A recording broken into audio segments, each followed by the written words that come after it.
So today I'll be sharing a very important topic na dapat alam ng bawat Pilipino.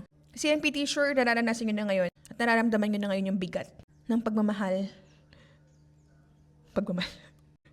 ng oil. Iba palang pagmamahal na sa isip. Ayun, pagmamahal. Tumataas na yung presyo ng bilihin because of the oil. So we have to understand ano ba epekto nito sa Pilipinas. As you all know, si Philippines ay highly dependent sa mga important oil. And karamihan and halos lahat na ginagamit na fuel para sa transportation, manufacturing, electricity, generation comes from abroad. So dahil dito, pag tumataas ang presyo ng oil, ang bilis natin mararamdaman yung epekto nito sa buong ekonomiya. Let's think of oil as the bloodline of the economic activity. Once its price increases, almost everything connected to it becomes more expensive. So una pinaka naapektuhan dito is the transportation cost. Oil directly affects fuel prices such as diesel, gasoline, kerosene. So kapag nataas syempre yung gasolina, diesel at kerosene, kasabay na dyan syempre yung jeepney, yung bus, yung taxi, lahat ng mga logistic cost line. Even yung mga shipping cost ng mga goods, and nag-i-increase yan. Yung mga delivery fees ng mga business, syempre tumataas din yan. Kung siguro dati libre ang shipping fee ng Shopee Express or mga JNT yan. So malaman, sa ngayon maniningil na yung mga yan. Nung last time sumakay ako ng Grab, titanong ko yung Grab driver kung kamusta ba sila sa nangyari na price increase dun sa fuel. Right now, ang nag-shoulder ng pain na yun is yung mga driver ng Grab. Kasi hindi pa yung nararamdaman ng mga customer kasi hindi pa tinataasan yung fee dun sa Grab. Pero ngayon, oo, ang umaaray, syempre, yung mga driver, pero eventually, yung mga rider or yung mga customer na ng Grab ang aaray dyan. Kasi hihingi na yan for sure ng mas malaking sahod. Next na sa aaray, pag nanghingi naman ng mas malaking sahod, syempre, mga negosyo. And dito sa Pilipinas, kung saan yung mga goods natin are actually traveling across islands, yung transportation is actually a major cost component. Siyempre, resulta nito, mas mataas pa masahe, mas mataas sa delivery cost, and mas mataas sa market price. Pangalawa na tataas dito or apektado dito ay siyempre yung presyo ng pagkain. Ang transportation kasi is part of food supply chain. Yung mga vegetables natin are coming from Benguet. Mga isda natin are coming from Visayas. Yung kanin natin, rice natin are transported nationwide. So kung magmamahal ng fuel, yung mga farmers, they have to pay more for tractors and irrigation. So yung mga truck na mag-travel yung mga goods na yun and mga food na yun will cost more para makapag-transport ng food natin. And syempre, yung mga vendors, kailangan na mataas ng presyo para ma-maintain nila syempre yung margin nila, diba? So kung mas mataas ang presyo ng gulay, karne, isda, at bigas, tayo kawawa dun. Tres mo ikaw mamayang Pilipino ka dapat naiintindihan mo yun kasi ikaw ang kawawa dito. Kaya oil pa lang yan grabe na yung epekto dun sa ating food inflation. Pangatlo na naapektuhan sa pagtaas ng oil is syempre electricity cost. Yung iba sasabihin dito sa Pilipinas, yung mga power plants natin dito are using oil-based fuels. So syempre kapag tumaas yung oil, yung presyo ng oil, yung power generation will become more expensive. Syempre yung mga utility companies na yan, tulad ng Meralco, ipapasa nila yung cost nun sa customer, sa mga consumers, sa atin. Ano resulta nito? Syempre mas mataas yung electricity bill natin. And even for factories tsaka mga business, mas mataas din yung electricity bills nila. So yung mga business niya tsaka mga factories, kayo nung ipapasa yun, sa atin din ipapasa. Sa atin din ipapasa yung mga consumer. Diba? Sa atin na lang lahat. So pang-apat na naapektuhan syempre yung inflation ng ekonomiya. When transportation, food, electricity, yan nag-increase lahat, it leads to inflation. Ano ba yung inflation? Yan po yung purchasing power ng money natin na mabawasan. Kumbaga yung kakayahan ng piso mo mabili ang specific na bagay. Kakayahan ng 100 pesos mo mabili ang isang bagay. So siguro yung 500 pesos mo, hindi ka na makakabili ng one-piece chicken sa makadawag naman sana. Pero pag umabot sa point na gano'n, diba? Yun, inflation malala talaga yun. Pero possibly, kunwari, may 1,000 pesos, kaya 1,000 pesos mo, kaya mo masurvive yung 3 araw na pagkain nyo. Ngayon siguro pang yung 1,000 pesos pang 2 days na lang, ganyan. This actually can hurt yung mga low and middle income ng mga household, di ba? Panglima na naapektuhan dito ay syempre yung pressure dun sa wages and sa mga negosyo. So ako, businesswoman ako, maapektuhan ako dito. Syempre, pag tumaas yung presyo ng bilihin, yung mga empleyado mo will demand for wages increase, for higher allowances.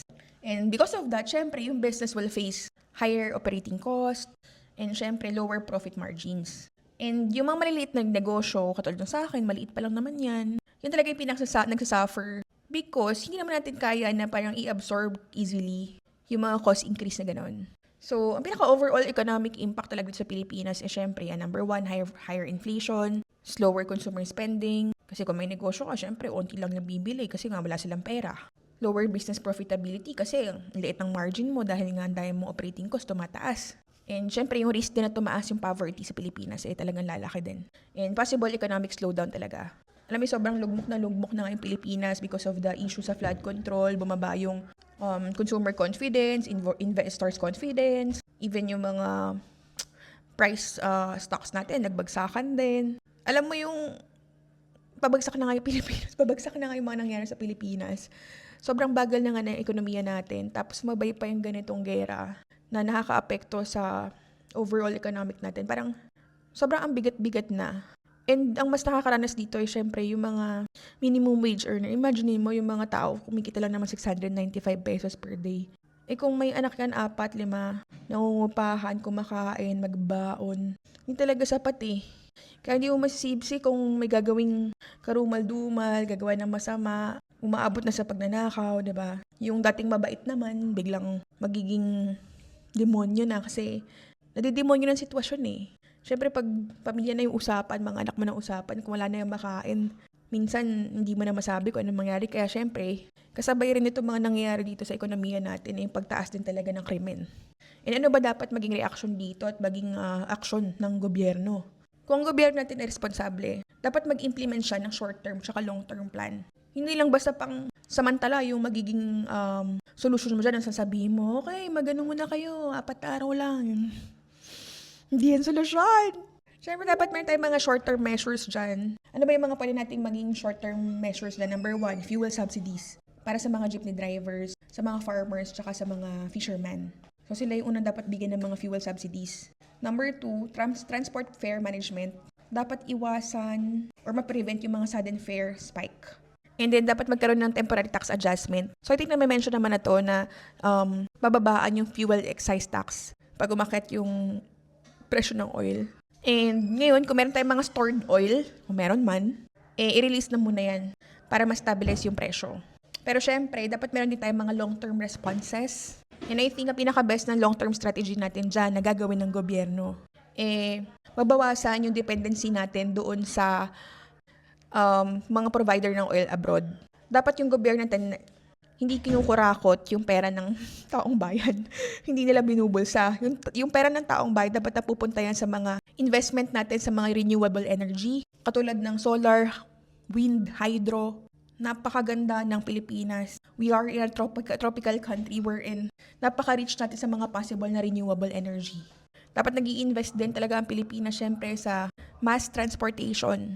More trains, effective public transport, ayusin talaga yan. Kasi yan lang yung makakapagligtas natin sa mga pagkakataon na nangyayari na ganito na tumataas yung presyo ng krudo, ng oil, ng kerosene. Ang pinakamakakapagligtas lang talaga sa atin dyan syempre kung maayos yung transportation natin. Pero since hindi maayos yung transportation natin, wala. Talagang ang nangyari, tayo yung kawawa kapag nagkakaroon ng ganitong mga krisis. So sana hindi binulsa.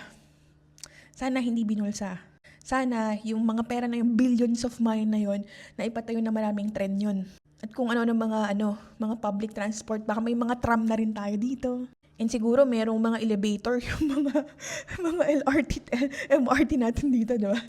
And number 3 na pinag-i-investan dapat ng gobyerno is yung mga local energy production, katulad ng natural gas, and yung mga renewable sources. Kasi, the more na mabawasan yung oil dependency natin, yung Pilipinas possible maging economically stable. So I hope naiintindihan natin paano nakaka-apekto yung oil kapag tumataas yung presyo niya. Tataas yung fuel, tataas yung transportation, tataas yung food, yung electricity, yung business cost, tataas yung inflation. Literally lahat ng bilihin tumataas. That is why oil is one of the most powerful drivers of inflation in the Philippines. At ikaw bilang mamaya na Pilipino, kailangan naiintindihan mo to at alam mo to at aware ka dito. Para alam mo kung dapat ka bang magalit sa mga tao na dapat gumagawa ng paraan para dito.